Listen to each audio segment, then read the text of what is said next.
Hey guys, this is OddOneGaming. This is going to be another Dragonheir SilentGods video.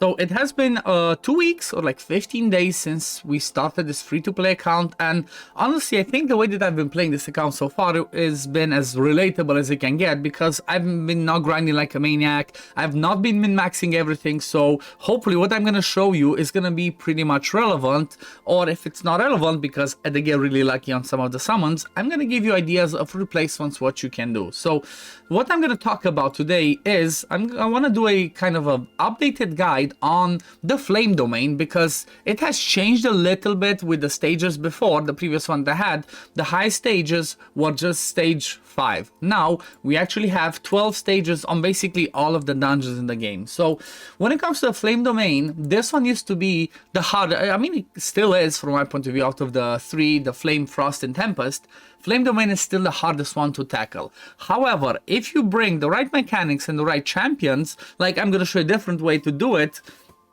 you can pretty much farm it. It all comes down to obviously some levels, having the right combination of champions, and then at the same time obviously is going to be the gear. But what's the tricky thing about this dungeon? Well, they have not changed much. The same thing that happens is she does AoE burns on everybody, and then when she does her ultimate, she pretty much activates those AoE HP burns. The number one thing that you need to know when there is burn involved that lands on you, you want to split your people apart. You don't want to have them close together. Let me show you, for example, my positioning.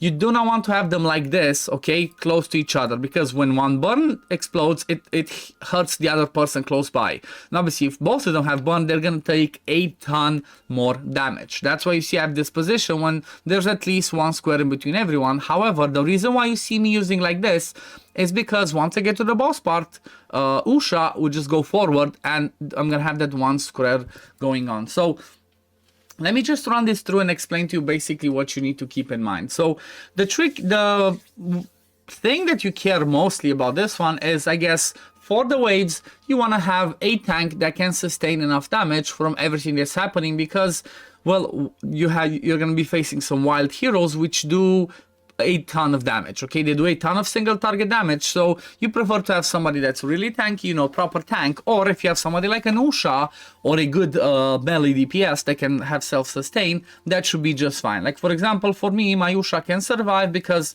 I have Tori in the back that gives her a few more stats. I do have some shields from Vinyara, shields from the adventure, and then pretty much I'm good.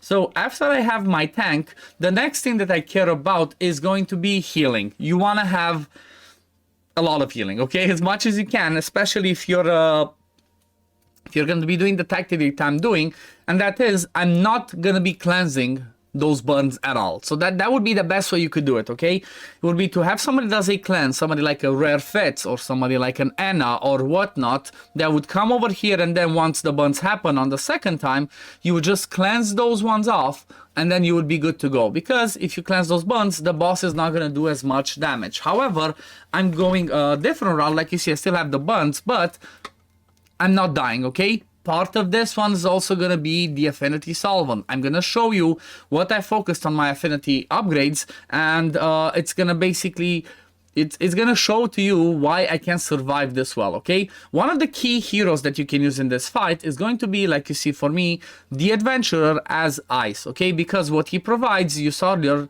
he provides those shields that allows you to be able to take some of that damage, okay? So instead of taking that damage from the burn or, you know, the activation at the end, you're going to have those shields, and all of that damage is going to be, look at that, shields, all of that damage is going to be going into the shields, and that means your heroes are not going to just keep taking damage and get lower and lower. So watch this, I have shields on these 3. See, they barely got any damage because they had those shields. So adventure as ice is going to be one of the best things that you can get.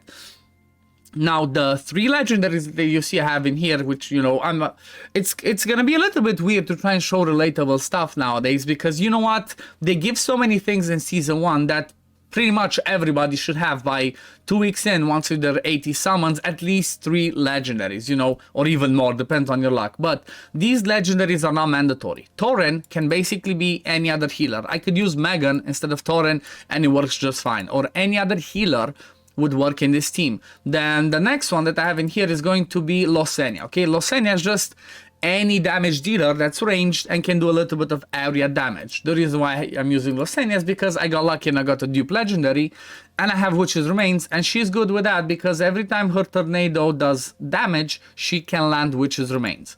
If you do not have Witch's Remains, you don't need it, okay? You're gonna kill the waves and the boss a little bit faster, but this one can be the Crown of the Unclean, okay? The other defense penalty artifact, it can work just fine. And then when it comes to Lysenia can be somebody like a Sigrid, okay? You can just go with the rare Sigrid, or if you want to try and stick to the, for example, the 5-man like I have, this affinity, you could have something like this. Let me just quickly throw a team in there to show you that what might work. So for the tank, for example, I could throw in Fitz, okay? The reason I'm saying that is he basically transfers all debuffs onto himself. If you build him with high enough resist, he's not going to transfer anything. He could be your tank, and he can tank that hit up. Instead of Thorin, I can have Megan. Then Adventurer as Frost, like I said, he's going to bring more shield, more survivability. Then the last two legendaries over here. Okay, let's see. Who can I get that's maybe some epics? Honestly, even if you break the 5-man synergy, you could go something like this, okay? Throw in there your Sigrid, which is going to bring you attack penalty and damage, okay? Instead of Vinyara, which I'm using over there. Because Vinyara basically pushes a little bit, pushes the ultimate back, but it's not going to be a ton. And she also removes buffs, which is not the case. Against this fight, you don't need to remove buffs. So Sigrid is good because she does damage. She brings this one. And then basically, you just need an enabler for Sigrid, and I guess you could use somebody like a Letalis, you know, that does debuffs, does a good area of damage, and this team could work. Obviously, I would have to have everybody at 70 or 90, you know, 5-star, depending on the level that you're farming. This type of a team should work, okay? Because like I said, attack penalty, healing, cleansing those debuffs, shields for extra protection. Then somebody like he would have maybe the Witch's Remains, or if you're lucky and you have somebody like a Voresh would be amazing in this team because I don't have him. I don't have it now to show because Voresh brings you triple hit, full board. He's going to be good because he brings some healing as well and all the other stuff. But that's kind of like the core mechanic of this one. It is tricky, but that again, the things that you want to keep in mind is, first of all, positioning. Make sure you have them something like this, or I don't know, something like this. It's just don't have them close to each other, okay? If they're close to each other, they take a ton more damage. This is one of the best ways to place them because most people, such as Megan, have the diamond shape area when they do their skills. So something like this, even when I get to the boss, Fitz goes over here and she still heals everybody. Same principle for the Adventurer. He will still put shields on everybody, okay? So that's number one, positioning. Number two, either being tanky enough or bringing a cleanser. Number three, attack penalty. Attack penalty helps you so you don't get, you know, at least for the ultimate side of things, you don't get that much damage because, well, the scariest thing is those buns, okay? If you can cleanse those buns, you're pretty much good. If you don't have a Fitz, you want to use somebody else, like I said, there's other option. You would just basically go to all your people and see who has, if you go over here, dispel debuffs, okay? There's Thorin, there's Nathaniel. Nathaniel's not the best though because he does it on the battle scale and you have to be around him. That's not gonna work ideally. I guess you could still do something like this because he's gonna still reach all of them to all of the sides. So I guess, yeah, this one still works. Nathaniel could be a good one. He might even be better because doing it on the battle skill, you have a higher chance of keep removing those ones. Then Anna could be another one that work.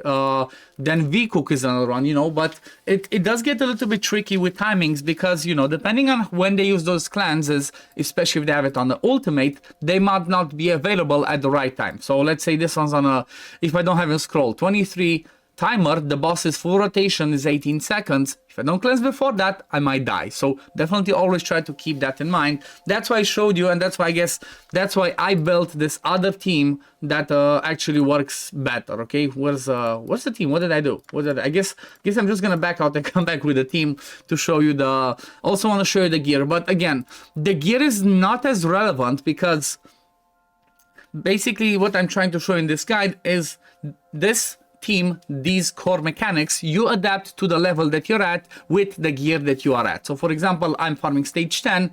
I have some pieces of legendary gear, but again, you see no perfect sets in there. Again, no legendary gear over here. 2 pieces of legendary gear only, not the craziest artifacts. 2 pieces of legendary gear, basically stuff that I got from Famiander. and again 3 pieces of legendary gear in here. So it's not about having, they're not the perfect stats. You see I have no crit, no crit damage. It's just about, you know, getting the right pieces that you have with the right team, putting them together, placing them right, and then the flame domain should be easy to farm. Just you might not be able to push to the higher stage as fast as you know, as you would want, until you get people higher levels and all of that. But I hope this video was helpful for you guys, because I know this is going to be one of the, you know, this is the hardest domain to farm, and at the same time, this is one of the better pairing this season, okay? Oh yeah, let me show you my Psychic Core just so you see exactly what I have. I do have it pushed, and basically what I focus, #1 priority, is I try to focus some of the damage mitigation, because that allows me to be able to take more hits in most of the area, especially Grave of Venom, because Grave of Venom, after the Goblin Slayer, is the #1 dungeon that you want to farm to get a ton of that damage gear. So having this damage mitigation is going to allow your tank to survive and be able to push higher stages. But I'm going to show you that once I get to that point of, you know, showing you a video on my Venom team. Right now, let me just show you a quick sneak peek. I'm currently actually farming stage 8, okay? Farming stage 8. The goal would be to try to push to 9, but the jump is from 170 accuracy to 220, and the survivability is a bit tough. However, after I get into 5-star, because right now he's 4-star, 4-star, 4-star, 4-star, and 4-star, so nobody is 5-star. After I do get my Yurion to 5-star, and maybe also Losenia and Vinyara to 5 stars, that should make it better, because I can survive the hits. I have enough healing in here, I just don't have the damage to do on the boss. But anyway, that we're gonna talk, like I said, about the Grave of Venom in a different video in the next few days. But yeah, we're gonna leave it at this, guys. Thank you all for watching. I hope this video was helpful, and if it was, then like this video, subscribe to the channel to see when I upload next, and I'm gonna see you all in the next one. Peace, love, take care, everyone. Bye, guys.